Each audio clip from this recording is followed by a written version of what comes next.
Welcome to Crawford School. I'd like to start by acknowledging the first Australians on whose traditional lands we meet, paying our respects to the elders of the Ngunnawal people, past and present.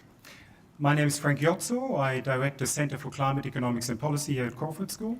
And tonight we are very fortunate to have Dr. David Kennedy, who's the Chief Executive of the UK Committee on Climate Change.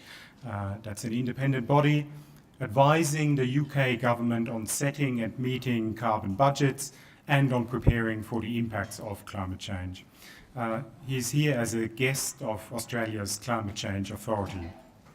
Now, the Australian Climate Change Authority, of course, is right now preparing its review of Australia's greenhouse gas emissions caps and targets report, with the draft report due out later this year. Meanwhile, the alternative government in Australia has announced that if elected, it would in fact abolish the authority. So hearing about the experience in the UK is interesting on several levels. Dr. Kennedy will speak for about 40 minutes, which will leave us some time for questions and answers after the lecture. So please don't hold back then. And we will have refreshments after the lecture just outside here, so that's an opportunity to mix and mingle and ask Dr. Kennedy more questions, some of those curly ones. Okay, so please join me in welcoming Dr. David Kennedy. Okay, so the title of my talk is going to be the UK's Climate Change Act and the opportunities and challenges there are in building a low-carbon economy.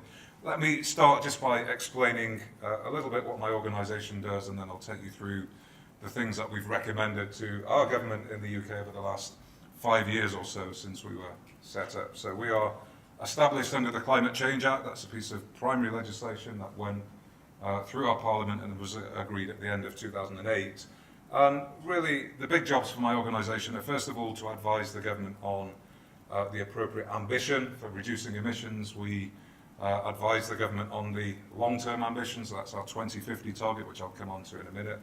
And then we have introduced under legislation this concept of carbon budgets, which are limits on 5-year emissions of greenhouse gases, territorial emissions of greenhouse gases in the UK. And we've advised the government, and the government and Parliament has subsequently legislated the first 4 carbon budgets, which go 2008 to 12, 13 to 17, 18 to 22, and 23 to 27. And again, I'm going to talk you through what those carbon budgets are and how we can meet them as I go through my talk. So that's one of the things we do. We advise on the appropriate ambition and the 2050 target, the carbon budgets. And then we say, well, okay, is the government actually doing what is needed? Are we progressing, reducing our emissions in a way that is compatible with carbon budgets? And we report annually on that to our Parliament, and we do that in a very detailed way. And I'll finish the talk by just giving you a sense of some of the things we look at when we measure progress reducing emissions. Now, the right-hand side of this says there's a set of things that the law requires us to take into account when we advise the government on the appropriate ambition. And some of those are obviously very important here as well. So energy and electricity price impacts of low carbon policies and affordability consequences and fuel poverty consequences are very important, and increasingly so in the UK. Competitiveness has become more of an issue actually now than it was 5 years ago, and it's something we're very focused on, but there's a set of things there that we have to look at. Third thing we do, it says at the bottom, on request, the government can ask us to give them advice on specific issues. So we've done a review of aviation. What is the future for aviation in a carbon-constrained world? We've done a renewable energy review. We've done a bioenergy review, all at the request of the government. And for anybody who's interested in the details of those, you can go to our website, Climate Change Committee, and you can find all of those reports on there. So in the last 5 years, we have about 50 publications that we have done.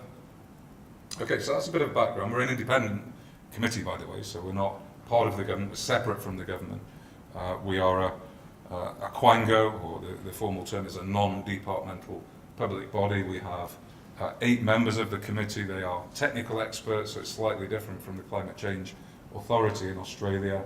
We have scientists, technology experts, economists on the committee, and then we have a secretariat which worked for me and for the committee with about 35 people again, mostly from an analytical background, either scientists or economists or social scientists. And so we bring those people together, we make our recommendations, and we make them on the basis not of ideology or gut feel or particular positions that we came to the party with, but on the basis of evidence and analysis. And that's why I think we've been successful in having an impact in the UK, because we set out our arguments on that basis, evidence and analysis, and it's very difficult for people to disagree with them, and that's why we've been able to largely maintain a consensus around what we've said up to now, which has made it easy for the government to accept what we've said. I say largely, there are people that challenge us, and I'll talk about some of those challenges as we go through the slides. So let's move on. The first thing I'm going to start with, that anchors all of our work, is the 2050 emissions target. I'll move on to what is the consequence of that 2050 target, a long time away, for what we should be doing over the next 10 and 20 years, that's carbon budgets. I've said affordability and competitiveness impacts are very important in the current political context in the UK. I know they are here as well, so I want to go through the analysis very quickly of those. A shale gas revolution, I think probably people are talking more about shale gas being a game changer in the UK than they are here, but let me just take you through those arguments as part of this talk. And then I want to finish with progress reducing emissions. I've said half our job is to monitor the progress of the government implementing measures to drive emissions down. It's all very good talking a good game, setting ambitious targets, but it doesn't really amount to much unless you can put in place policies and drive emissions reductions and achieve the carbon budget. So that is a very important part of the work. And I think in the UK actually we've been better at setting ambitious targets than reducing emissions, although I hope over time that is going to change as we put the policies in place and drive emissions reductions. So here's the 2050 target. It's an 80% emissions reduction on 1990 levels by 2050. Basically, the argumentation to get to that is you have a climate objective to keep dangerous climate change, to keep central estimates of climate change as close as you can to 2 degrees, and likelihood of very dangerous climate change, so 4 degrees and more at very low levels. And then you say, well, what are the global emissions pathways that are compatible with that objective? And they are familiar, I think, to anybody who works in this area, that you want to achieve something like a 50% cut in global emissions by 2050, which, if that is achieved, you would have emissions per capita of about 2 tons on average for the globe. The 2 tons per capita translates to this 80% emissions reduction target, so that 160 million tons, you can see as the 2050 objective, that is simply a population projection multiplied by an assumption that we have to be at the global average per capita emissions by 2050. It's hard to see how the UK could be above the global average. It would be below so that we can be above. So that's where the 2050 target comes from. And that's what it looks like. You can see we've got to go from 670 million tonnes emissions in 2008, that says. I mean, the emissions are a bit lower now, but there's still a big challenge to get down to 160 million tonnes by 2050. And what you can see as well, actually, you've got to take big chunks of all of those different sectoral emissions on the left if we're going to achieve that target. If you bear in mind that we haven't got a good story about how you can reduce aviation and shipping emissions, we haven't got a good story about how you can reduce agriculture emissions, that tells you actually then we've got to almost fully decarbonise the power sector. So not just an 80% emissions reduction, we've got to go beyond that.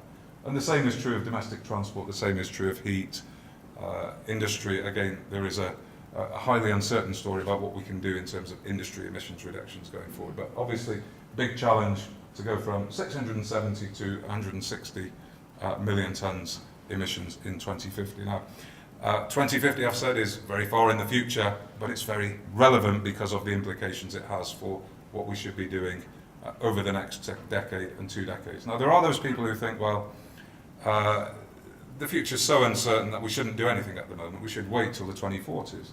And then very quickly, we should transform the energy system and the economy through low-cost technologies that will come from somewhere, and that is the best way to approach this problem. Now, the best way actually to approach this problem is not to wait to do nothing and then very quickly to try to deploy technologies. It is to invest early, to develop a portfolio of low-carbon technologies, to drive their costs down, to invest in tandem with the turnover of the capital stock, to develop your supply chains, which takes a long time to do. And all of that points you towards early action. I mean, the other argument is if you wait to the 2040s, you will have emitted too much and you won't be able to achieve your climate objectives. So it's not just 2050 emissions that we care about, it's emissions on the path to 2050 as well. So we look at both of those arguments. We say, well, what is the best way to get to that 2050 target? What's the cheapest way from what we can tell now, given all of the uncertainties? And we also say, well, what is the cheapest way that we can be contributing to global emissions reductions that are required on the path to 2050 as well? And that's where the carbon budgets come from. It's those two blocks of analysis. Now, this picture is the product of a 500-page report, so a lot of analysis of the global context, the opportunities across the UK economy, but you bring all of that together, and we've recommended to the government that what we should aim to do is to reduce emissions by 60% in 2030 on 1990 levels. So that's a 60% emissions reduction on the path to an 80% reduction in 2050. And you can see that most of the reduction, if you compare the 2008 bar there with the 2030 bar, you can see that most of the reduction is coming in the power sector, so that yellow part of the bar is coming in the transport sector, which is the blue part, and it's coming in the building sector, which is the green. So about 65% of the emissions reductions from today to 2030 to achieve that objective in 2030 comes from those three key sectors. So let me give you a bit more detail on what we think the story is for those sectors. In the power sector is at the heart of moving to a low carbon economy. And that's for a number of reasons. One, it's a major source of emissions. It's about 25% of all of the emissions in the UK. Two, it's because we've got the technologies that we can decarbonise the power sector with. So in the UK, the portfolio we have to move to a low carbon power sector is nuclear power, carbon capture and storage, assuming that we can demonstrate and then commercialise that technology. And it's renewables technologies, which in the UK are predominantly wind and not the solar, because we haven't got the sun that you've got here for solar power. But with those three technologies, we think, on the one hand, you can have increasing demand, and the reason you have increasing demand for electricity is because meeting our targets will require electrification, both of surface transport, that's electric vehicles, and moving to electric forms of heating, which is modern, efficient heat pumps. So you can have increased demand. At the same time, you have investment in low carbon technologies, the portfolio I've talked about, nuclear, carbon capture and storage, and renewables. You put those two things together, that's the top left-hand picture and the bottom left-hand picture, and the combination of those is rising demand, falling carbon intensity of power generation gives you big cuts in power sector emissions over the 2 decades. Again, that is a product of a lot of modelling of the power system, of the capital stock turnover, of the cost of the different technologies. That is where the analysis takes us to. But this is at the heart of the low carbon transition. I've said there's an important role for reducing emissions from surface transport. Now, cars dominate surface transport emissions, at least in the UK. I'm pretty confident they probably do here as well. What we project there is not that people are going to stop travelling in cars, and I think that's important to stress as part of the low carbon story. You don't have to not be mobile as we move into a low carbon economy. So you've got projected increases in travel by cars as you go forward in time. But there is scope to reduce the carbon intensity of car travel. And that's through conventional vehicles, which in Europe, in the States, elsewhere around the world are becoming much more efficient. So we're moving from an average carbon intensity for the fleet in the UK in excess of 200 grams of CO2 per kilometre travel. We're moving to towards 95 grams per kilometre. So there's a lot you can do even with conventional vehicles. And then over time, you can see as this gets into the 2020s, there is scope for hybrid cars, plug-in hybrid cars, and pure electric vehicles. That's what's driving the carbon intensity down in that bottom left-hand picture further out in time. Again, the combination of those two, you can have rising demand but falling carbon intensity and reduce surface transport emissions very significantly out to 2030.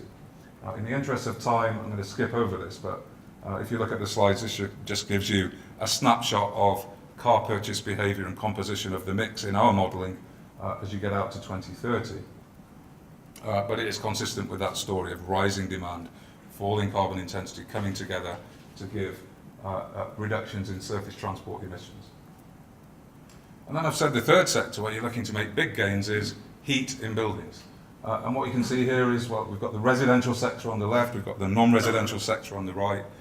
We certainly see scope for reductions in heat demand through energy efficiency improvements. So, for example, you can see in the residential sector, the right-hand bar is shorter than the left-hand bar. So we envisage energy efficiency improvement leading to reductions in heat demand. But there's a limit to how much you can do. You can't decarbonise heat through energy efficiency. We're still going to need to consume energy to keep our homes and our offices warm, to air condition in the summer, at least in Australia, where it's a lot hotter than it has been in the UK.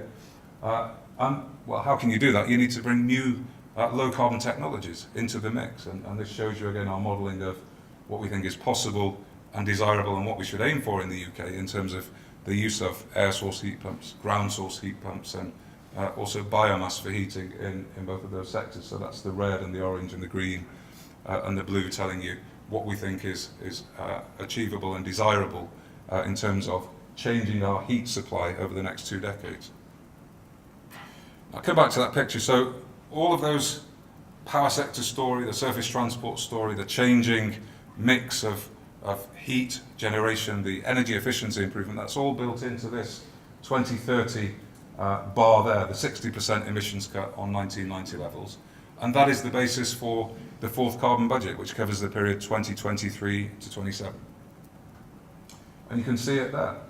That is the number that's in our legislation. 1,950 megatons is the limit on emissions over that 4-year period, 2023 to 27, which is on the path to the 2030 notional target that I've told you about. So it embodies all of those things: power sector decarbonisation, surface transport decarbonisation, heat decarbonisation, together with emissions reductions in industry and agriculture, but not as much as those 3 key sectors.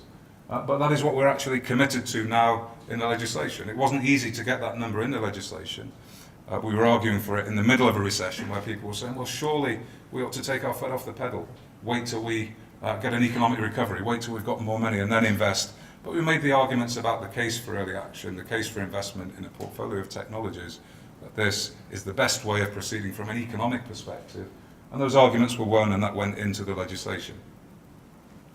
Now, if I take you through some of the issues and the concerns that were raised in the context of those discussions, I'm sure they'll sound familiar to those of you who are following the debates here in Australia about the carbon trading scheme, about the carbon price, and the impact of that on energy bills and on competitiveness. So what we've heard in the UK is people who don't like the implication of the carbon budget say, well, it's going to drive bills up through the roof. They look back and they say, well, energy bills have gone up very significantly over the last few years, and that's true, actually.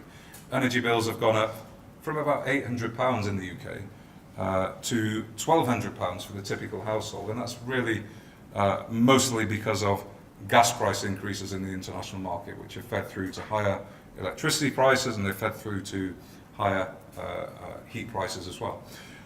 But what you find is an argument that says, well, energy bills have gone up, and that's because of low carbon, which is not true. And then if you look forward, well, they're going to go through the roof again because of these silly low carbon policies that we're committed to. And the energy bill will increase by hundreds of pounds for the typical household, if not thousands. You get some very high numbers thrown into this debate. So my organisation has spent a lot of time saying, well, what do we expect the impacts to be? And to take the conjecture and the exaggeration and the scare stories out of the debate so we can have a fact-based debate around what does this actually mean for bills. Now, what it means for bills is the commitments we've made will drive up energy bills in the future, so we shouldn't pretend that's not the case.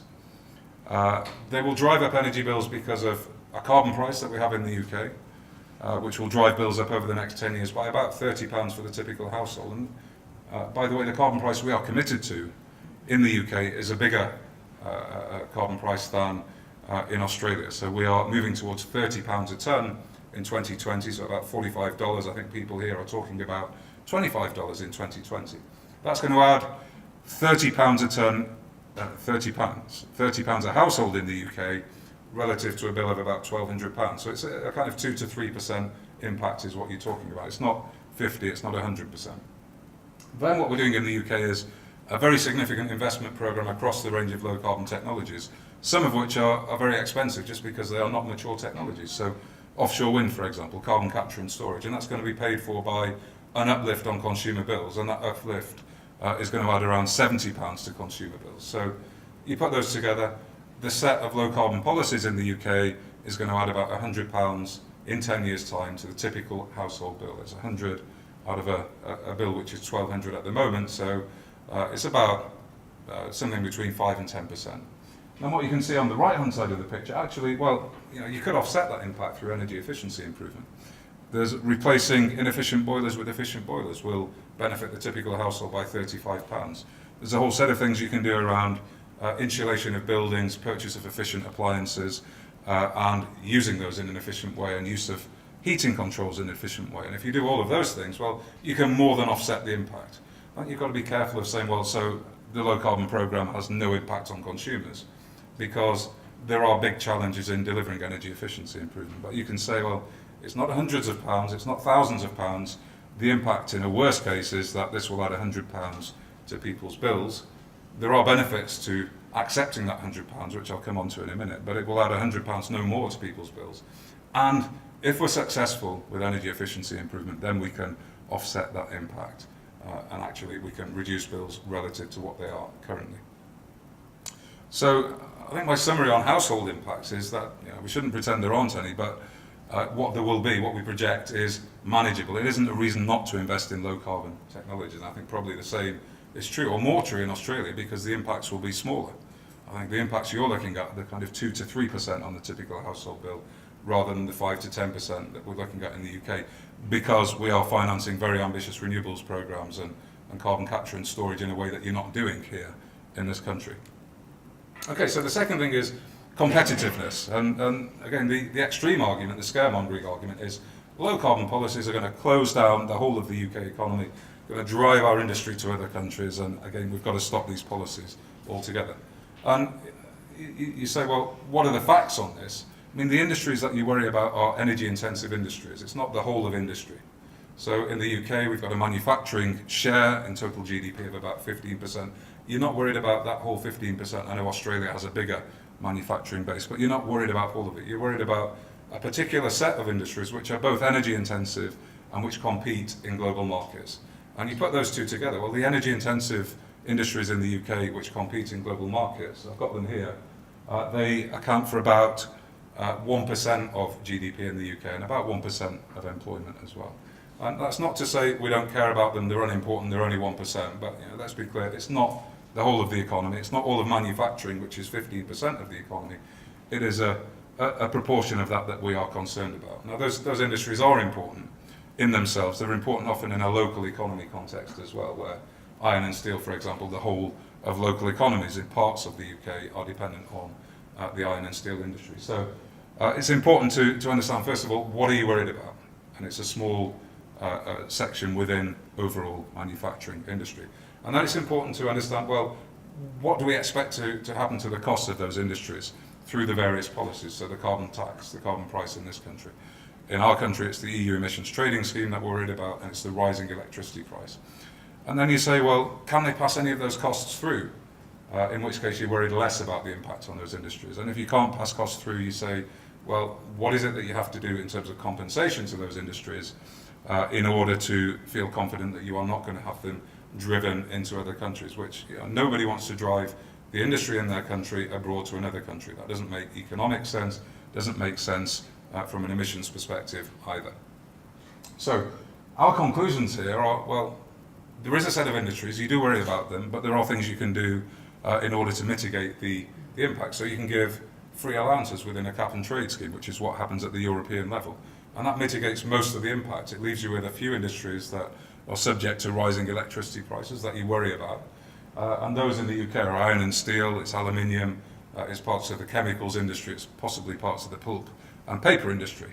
So again, what do you do there? Well, you say you're going to face a rising electricity price, we work out what the impact is on costs, and the government is going to pay them back that money, give them exemptions on the various schemes. And having gone through those steps, you can say, well, there are competitiveness risks. We can address them. We can do that in a way that's manageable, and certainly when you look at the competitiveness arguments, they aren't prohibitive. They don't tell you, well, low carbon policy isn't something we should be doing at the moment because of the competitiveness risks. You can do the policy, you can make the sensible investments, and you can deal with the competitiveness impacts of those. And I think that's where we are pretty much in the UK. We haven't fully worked out what our compensation arrangements should be for those electricity intensive industries. That's something my organisation is going to publish a report on in the next few weeks. But I think the broad conclusion that you can manage these impacts is an important one in these debates. So that's affordability, that's competitiveness. I've said there's a shale gas story which has really transformed the way that some people are thinking, and in particular our Chancellor, so our guy who signs off on all of the funding for the low carbon programme. The shale gas story has very much influenced him, and that story says, well, look at the States. The States has been very successful getting shale gas out of the ground. It's transformed, first of all, the gas price in the States, then it's transformed the energy system, so that's gone from being a coal-based electricity system to a gas-based system. And off the back of that, and it's very attractive to politicians in the middle of a recession looking for a growth story, there's been an industrial revolution off the back of the shale gas revolution. And you see our Chancellor getting seduced by that story and saying, yeah, great, I would like a shale gas revolution in the UK with all of the benefits that would bring. And that chips away actually at the low carbon story. So it's a challenge to the low carbon story. Now, it's a challenge, but actually when you look at the evidence and you say, is it a game changer? It's not. And there's arguments around the gas price. You know, is shale gas going to transform the gas price in Europe and in the global market? And the answer is, well, probably not. And this shows you IEA projections of what shale gas will do to the international gas price. There isn't really enough shale gas, we think, in the world to transform the price. So you shouldn't be planning for a low gas price, even in a shale gas world. And probably that's comforting, actually, to Australia, because you've got lots of natural gas, you export it, and you will be able to continue to export it at a price which probably will go up rather than down in the future, even in a shale gas world. But it's important in the UK context, we shouldn't be planning for a boon in terms of very low gas prices and a dash for gas off the back of that. But that is the main debate actually in the UK at the moment. Should we have a dash for gas? Should we give up on low carbon investments? And it's because of the shale gas story, although it's not fact-based. This tells you the facts on the story. But whatever you say about the gas price, I think everybody can agree that the gas price in the future is uncertain. We can't predict what it will be within any narrow bounds in the future. What you can say is that gas is carbon intense, and that in a carbon constrained world, therefore, it will become more and more expensive over time to use gas, because it will be subject to a carbon price, a carbon penalty, or whatever. And this shows you carbon price projections that are compatible with the UN's climate objective. And what you can see is that, in a central case, you have a significant increase in the carbon price. It goes from £30 a tonne in 2020 to £70 a tonne in 2030 to hundreds of pounds a tonne, several £100s a tonne in 2050. Those are the carbon prices you're looking at in a world where we are on track to limit risks of dangerous climate change. And if you apply those carbon prices to gas-fired generation, whatever the gas price is, it becomes extremely expensive over time. And that's why it's sensible, if you are planning for a carbon-constrained world, to move away from conventional fossil technologies. You can make similar arguments about coal. Even in a low coal price world, with an increasing carbon price along these scenarios, and there are scenarios with very high carbon prices. Look at the purple one, is the kind of extreme of the projections. But it is not sensible to continue to use a fossil fuel-based system in this kind of world that we are planning for if we are to achieve our climate objectives. Okay, that goes through how you address some of the contentions and the claims by people who don't like the implication of the carbon budget. So, we can address the affordability aspects, we can address the competitiveness aspects, we can counter the shale gas story and tell you why that doesn't make a lot of difference. But they're all kind of in the negative. You've raised negative things, and we can tell you not to worry too much. Let's not forget why it is a sensible thing to be on the low carbon path. And I think there's two steps to the argument. And the first step is, if you look globally, we've got the science of climate change, we've got the Stern Review, we've got the economics of climate change that all tell you, as a world, we should act, because if we don't act, the costs and consequences will far outweigh the cost of investing in low carbon technologies. So we've got an economic argument at the global level to act. And then you say, well, if we're going to act, what is the the best strategy for action, for countries like the UK and for Australia.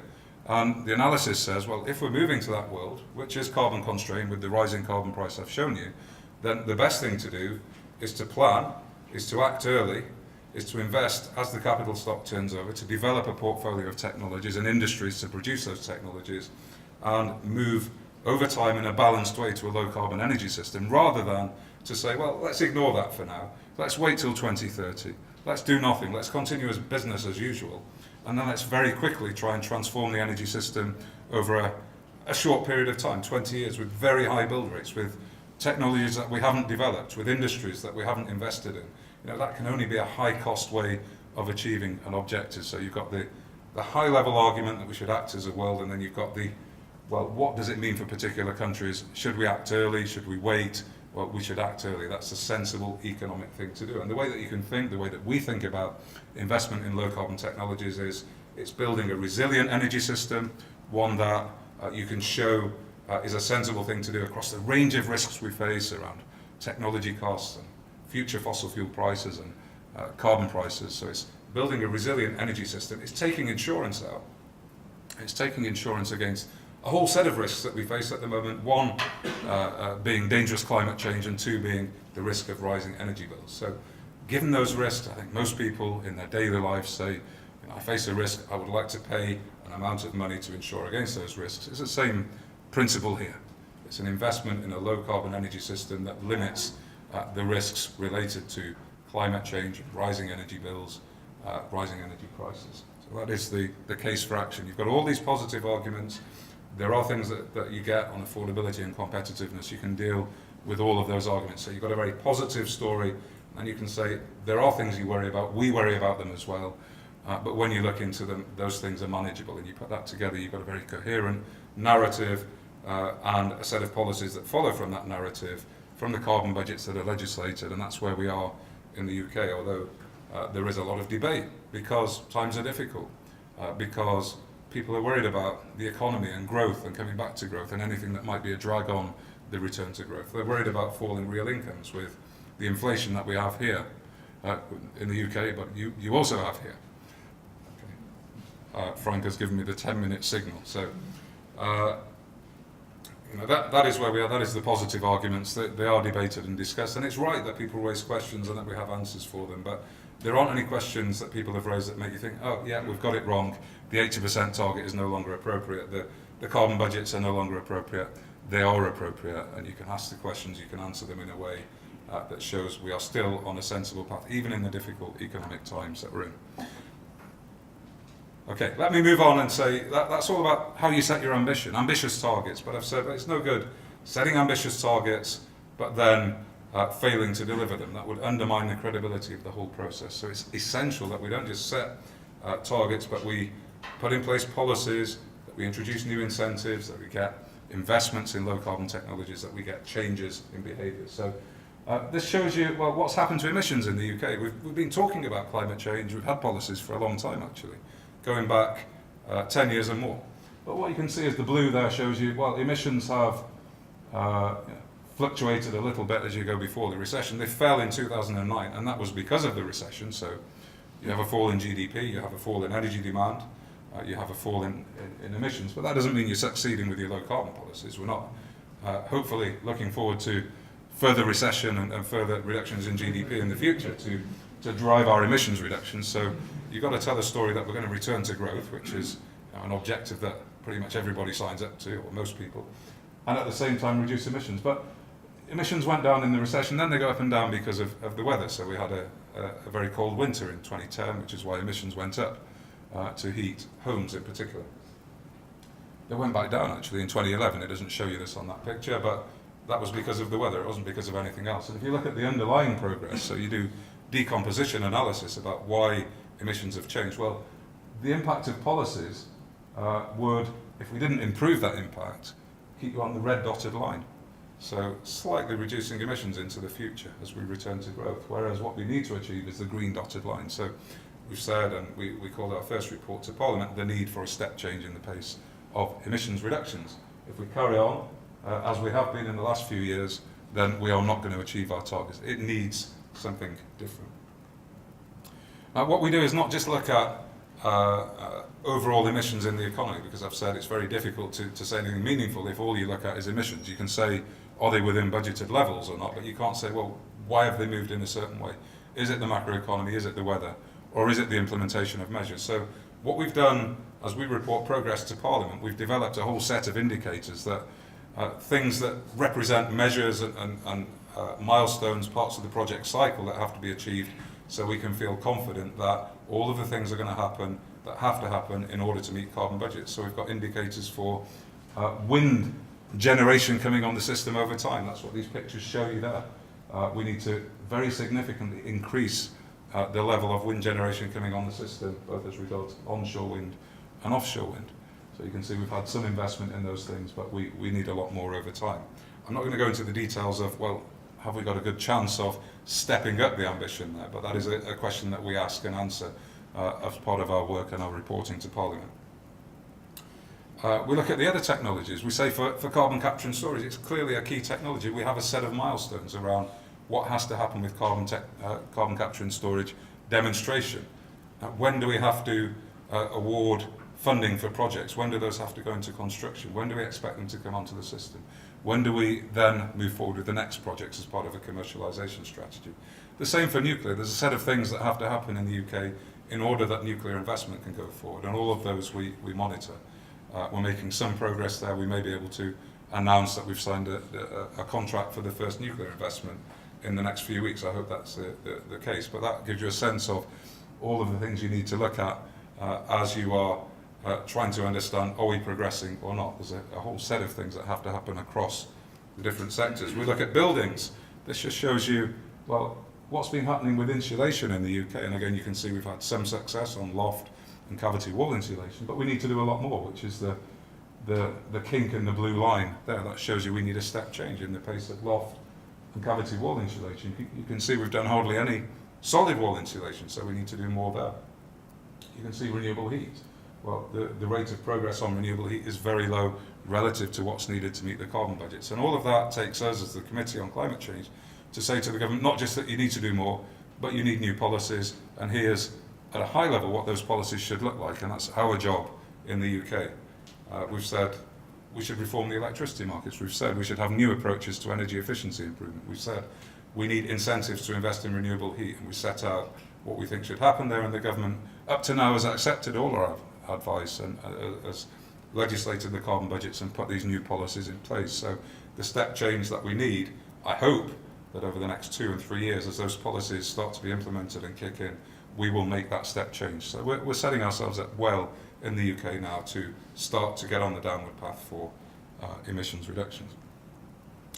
Finally, again, we have very detailed indicators for what has to happen on not just car miles travelled, and so that is a measure of how much switching do we need to public transport. That is one of the things we look at, but new car CO2 emissions are the key driver of emissions reductions in surface transport, and again, that's something we track very closely, and we advise the government on, well, what are the policies that can be put in place to encourage people to buy more fuel-efficient cars. Biofuels is another aspect of the story, and again, we've got the red line shows you what we think has to happen with biofuels penetration in order to achieve carbon budgets. So very detailed sense across the economy that allows you to say what needs to be done, are we doing it, and if we're not doing it, what should we do differently? And that is a big part of the work of my organisation. Right, I've got to the end, so let me summarise and say we've got a 2050 target in the UK to reduce our emissions by that time by 80% on 1990 levels. You've got a similar target here. You know, those targets make sense in the context of global action to reduce risks of very dangerous climate change. They are appropriate contributions by developed countries like the UK and like Australia. The implication of a 2050 target is that you have to do stuff not starting in 2045 or 2040. You've got to act early, given the lead times for the turnover of the capital stock, for technology innovation, and for supply chain investment and behaviour change. If we don't act now, then I think all you do is store up costs and risks for the future. I've said at the heart of meeting our carbon budgets, at the heart of economy-wide decarbonisation is the power sector decarbonisation story and the investment in and the development of a portfolio of low carbon technology options which we can then use in the future, depending what we find out as we invest in these technologies. What are the more promising ones over time? What do we want to specialise in over time? So power sector decarbonisation is at the heart of this story. It's still at the heart of the story when you consider the implications of shale gas, which is not a game changer, and as I say, that's probably featured more in the debates in the UK and Europe than it has in Australia, but people say it's a game changer. It's not, and shouldn't be. I've talked about, well, the downside of being on the low carbon path, the near-term affordability impacts and the competitiveness impacts, but let's be clear what the facts are here, not the scare stories, and when you look at the facts, well, these consequences are important but manageable in both of those cases. And then I've moved on to saying, well, we've set ambitious targets. Are we driving our emissions down? The answer is, well, we haven't been driving our emissions down in the UK. It's important that we do get on that downward path. We've got a very detailed framework for understanding what will that take, for monitoring progress, for identifying where there's a gap between policy and what needs to be done, and then informing around policy changes, of which there have been a lot in the UK over the last several years. So energy policy, because we have our Climate Change Act, because we have carbon budgets, and I think because we have my organisation as well, energy policy looks very, very different in the UK to how it did 5 years ago. We've got a whole new set of policies which I hope start to deliver emissions reductions over the next year and 2 and 3 years, and I hope that because I think I've tried to tell you and show you very quickly, but we've done a lot of analysis to support this, that it is economically sensible to be on that low carbon path, to invest early in order to take out insurance against the costs and the risks of dangerous climate change and rising energy bills. So I will leave it there. Thank you, and I hope I've got time for questions.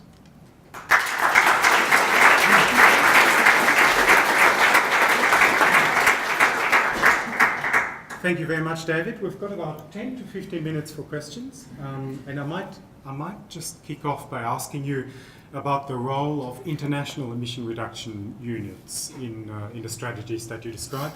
In Australia, there's also an 80% reduction target, but most of the analysis presumes that there's a strong element of international motivation that figures into that.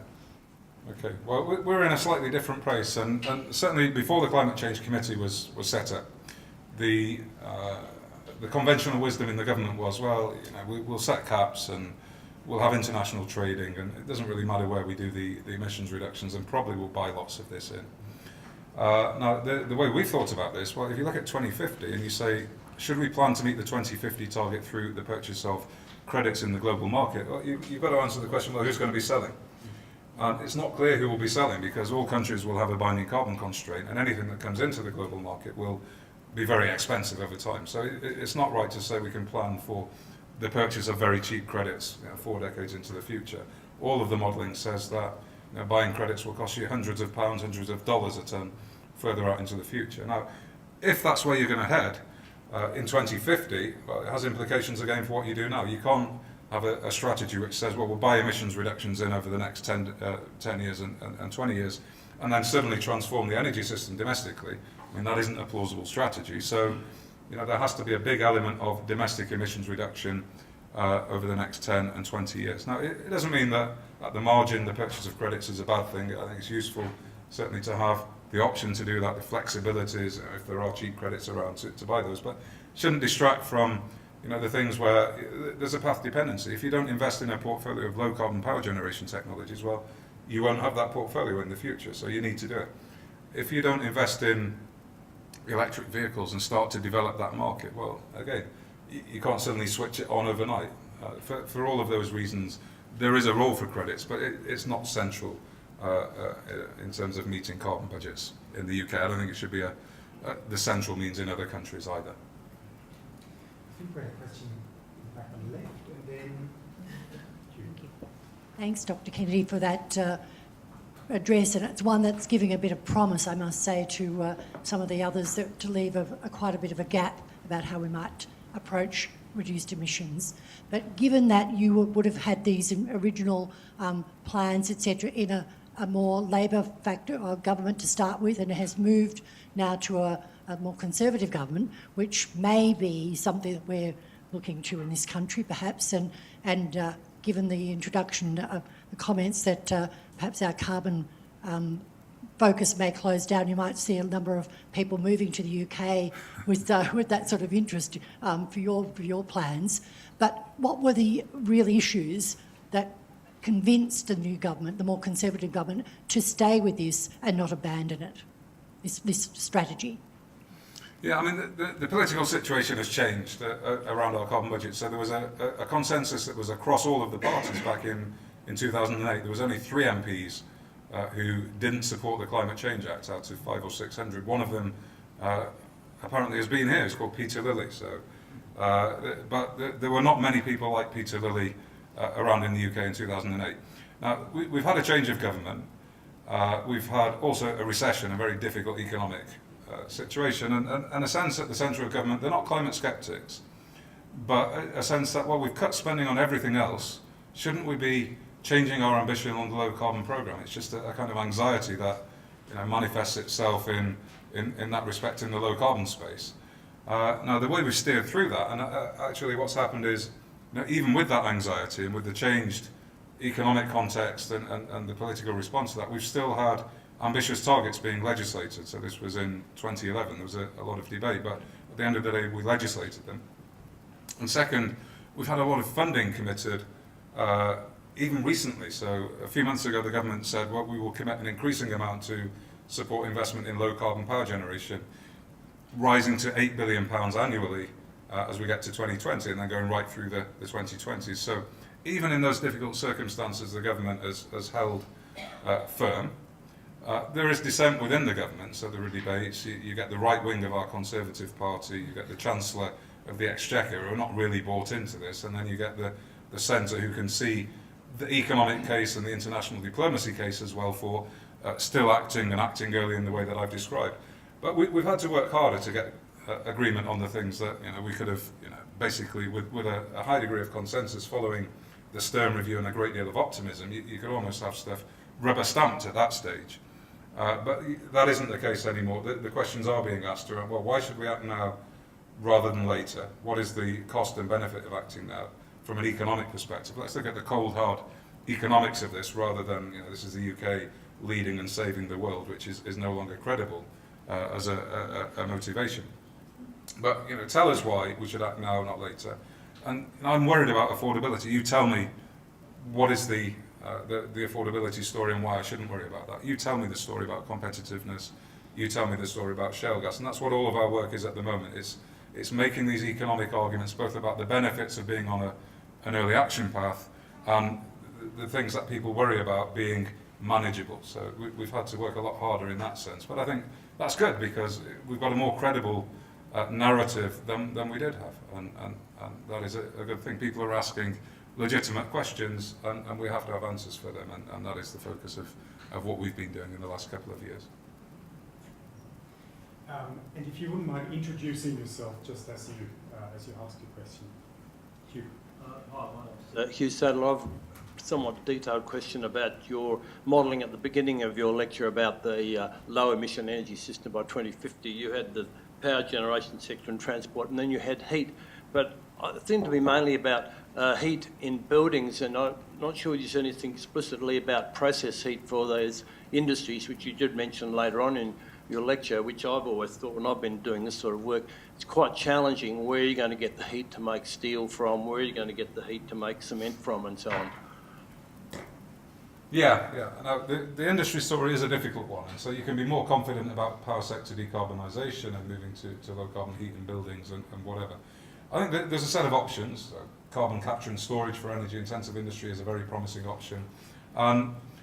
You can't plan that we're going to use bioenergy across our energy system, but you can say, well, there will be some sustainable bioenergy from crops, from residues from waste, from sustainably managed forests. Probably the place you want to use that is in aviation and industry. So that's two promising ways forward you've got for industry. And then there's things around materials efficiency and product substitution and whatever. Now, we have done a deep dive on those things. I haven't gone through it in this lecture just for purposes of time. You can tell a story where industry emissions, process heat emissions go down very significantly. Where we're going to find the precise balance between reducing industry emissions versus aviation versus going further in the power sector versus going further in surface transport? We don't know at the moment, do we? So we'll find out over time. But I mean, what you do in that situation where you've got uncertainty, you don't lock into a very precise path. You don't say, here's a blueprint for exactly how we decarbonise the economy. You invest across the whole range of options, and then you specialise and take those forward depending on what you find out through your technology acceleration programs, basically. Now, that does tell you you've got to invest across the range of technologies, and we are weak in the UK, and I think it's true everywhere, actually, in Europe and beyond. We don't have a good story about CCS for industry, demonstrating and commercialising that. And that's a big gap and something that needs to be addressed. But as long as you invest across the range of technology options that are promising at the moment, doesn't mean Australia, by the way, has to develop every technology. Different countries will specialise in different technologies according to comparative advantage and values of those technologies in their particular context. But what we need is global action, regional action that coherently comes together into a set of options which can then be deployed. But I think I'm not overly pessimistic about the industry story. There are things we can do.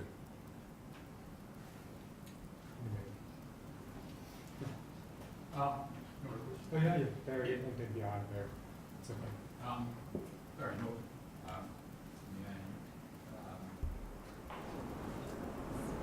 Following on from that question, some queries about your modelling technique. I noticed you have a credit to the Markel model. So I'm interested to know to what extent you're relying on Markel as a technique, bearing in mind too that the IEA's using that, and so you'd like using your connection with the IEA work.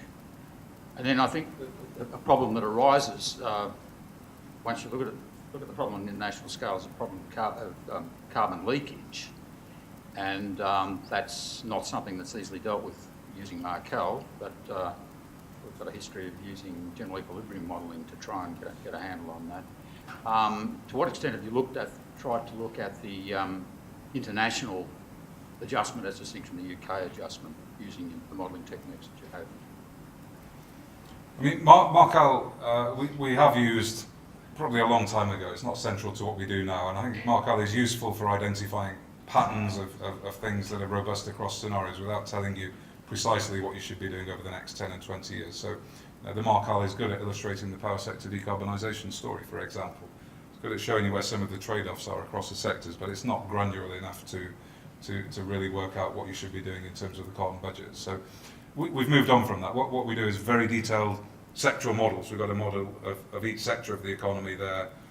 We've got the demand, we've got the capital stock turnover, we've got the different options for replacing capital as it turns over. We've got the costings of heat pumps versus gas boilers, for example. And then we say, well, what should we be aiming to do based on assessment of relative cost, carbon price projections, path dependency to the 2050 target, I guess. Gets to a very detailed level of sectoral modelling, and then we add all of that up. We say, well, this is what we should be doing across each of the sectors, and that's where the 2030 scenario comes from. There is a global input to that, so we use global carbon price projections, which there are different models you can get them from. There's a model of the government, which is the GlobalCAF model in the UK. There's an IEA model, which is the TIRE model that we use as well. So that is a global input there. What we found with general equilibrium modelling, actually, is it doesn't tell us much more than what the bottom-up abatement cost modelling tells you. So what we did initially is we ran our abatement cost models and the measures we built into the carbon budgets through a general equilibrium model, and it told us that the cost of achieving carbon budgets was what we thought it was based on just looking at the area under abatement cost curves. So we didn't find general equilibrium modelling particularly useful.